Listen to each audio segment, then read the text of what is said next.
บายดีน้องเองชื่อนางตองบุญมณีจะมาแก่บทฝึกหัดวิชาแสงเลขาข้อ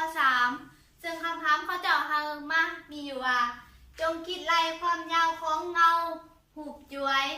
ของในโลกที่ฮึกตะเวนเยืองสายเส้นผ่ากลางของมันเกือบเผาลอยเก่าเทือของเส้นผ่าศูนย์กลางของหน่วยโลกและตะเวนอยู่ห่างจากกันประมาณ15คูณ10กำลัง4กิโลเมตรนับจากเม็ดใจกลางของพวกเฮาจะมาสังเกตหูกันเลยเนาะหูเฮาแต่มาได้ดังนี้ตัวนี้จะแมนตะเวนยังสาวหน่วยโลกจะเป็นหูจ้วยอยู่จุด O ซึ่งเฮาหูว่าเอขีดเฮาลอยเก่าเทือของบีขีดAB เฮา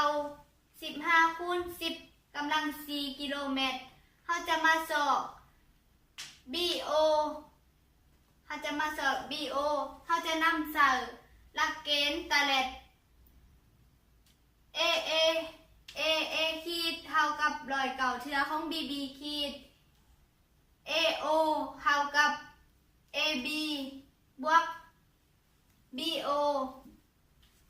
เขาจะมาฮ้อนเอา BO เท่ากับ AO คูณเท่า BB ขีดส่วนเท่า AA ขีดเขาจะมาฮ้อนได้ BO เท่ากับ AB บวกเท่า BO คูณเท่า BB ขีดส่วนเท่ารอยเก่าเทือของ BB ขีดซึ่ง BB ขีดกับ BB ขีดมันคือการเราสามารถขัดกันได้จะเท่ารอยเก่าเทือของ BO เท่า AB บวกเท่า BO ซึ่งเราจะมาฮ้อนเอารอยเก่าเทือของ BO ลบเท่า BO ซึ่งเราจะใหญ่ตัวนี้จะเป็นทนบวกเขาจะมาใหญ่ฝากมาเป็นทนลบเขาจะดังนั้นจะเท่ากับ AB ฮ้อนเท่า108เทือของ BO เท่ากับ AB เขาจะมาฮ้อนเอา BO เท่ากับ AB ส่วนเท่า108เทือเท่ากับ15คูณ10กำลัง4ส่วนเท่า108เทือเท่ากับ 0.13 คูณเท่า10กำลัง4เขาจะมาฮ้อนเอา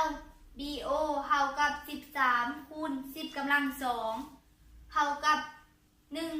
1,300 กิโลเมตร